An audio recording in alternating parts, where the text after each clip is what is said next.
لہذا قرآن کو تھوڑا تھوڑا رک رک کر پڑھنا. الحمدللہ رب العالمین. اب رکو، غور کرو کیا کہا ہے، کیا الفاظ ہے، کیا معنی. الرحمن الرحیم. رکو، سوچو کیا پڑھا، کیا الفاظ ہے، کیا معنی ہے. اس طرح رک رک کر ترتیب سے کہ اس کا نتیجہ کیا ہوتا ہے، یہ دل میں جذب ہوتا ہے. جیسے میں نے کہا کہ ہلکی بارش جو ہے وہ زمین میں جذب ہوتی ہے، اور زمین کے اندر جو رویدگی ہے، جو چھپی ہوئی ہے، اس کے خزانوں کو نکال کر باہر لے آتی. اسی طرح قرآن کا رک رک کر، ٹھہر ٹھہر کر، سمجھ سمجھ کر. کہیں آیت آ گئی ہے عذاب کی تو رک کر اللہ سے، اے اللہ مجھے اس عذاب سے بچائیے. اللہم قنی عذاب النار. اے اللہ مجھے بچائیے اس عذاب سے. یا مجیرو یا مجیرو یا مجیر اجرنا من النار. اے اللہ، اے بچانے والے، اے بچانے والے، اے بچانے والے، ہمیں آگ سے بچا لے. کہیں جنت کی زبان، پھر کوئی کا ذکر آ گیا، اللہم ارزقنا جنہ.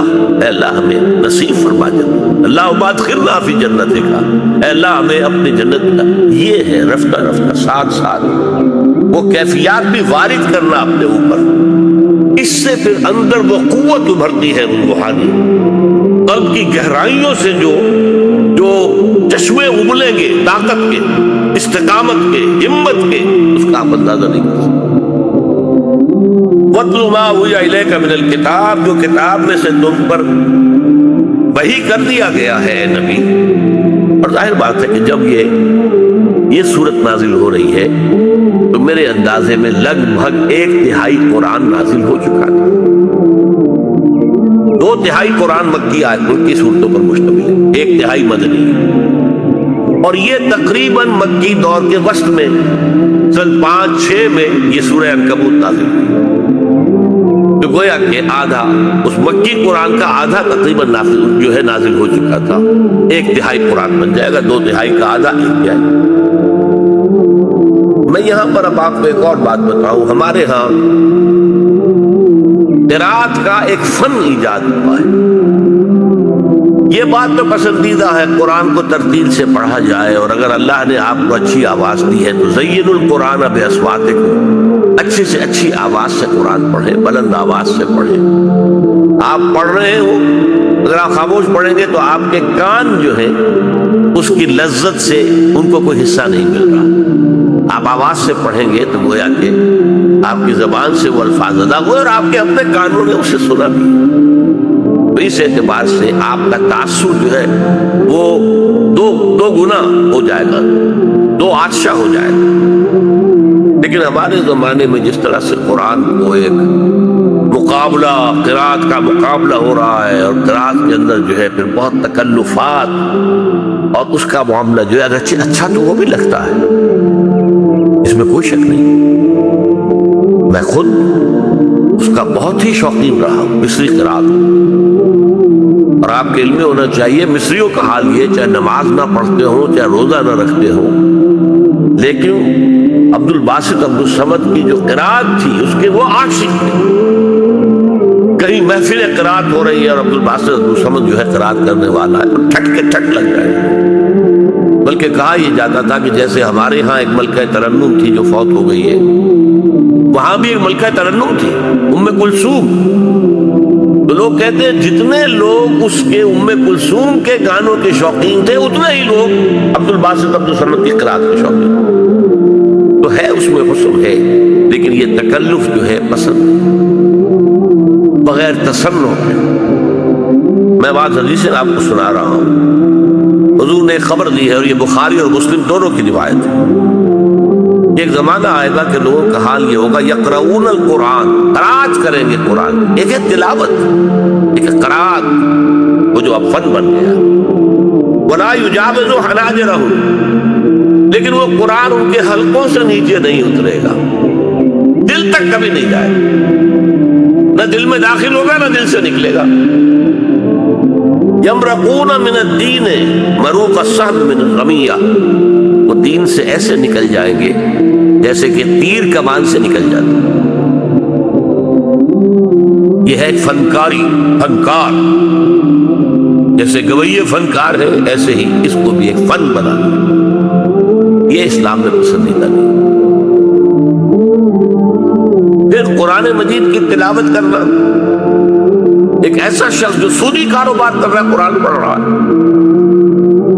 صاف فرما دیا گیا ترمذی کی روایت ہے حضرت صہیب رومی سے، ما آمن بالقرآن من استحل محارمہ، جس شخص نے قرآن کی حرام کردہ چیزوں کو اپنے لیے حلال ٹھہرا لیا ہو، اس کا قرآن پر کوئی ایمان ہی نہیں۔ جب ایمان ہی نہیں تو تلاوت سے کیا فائدہ ہوگا؟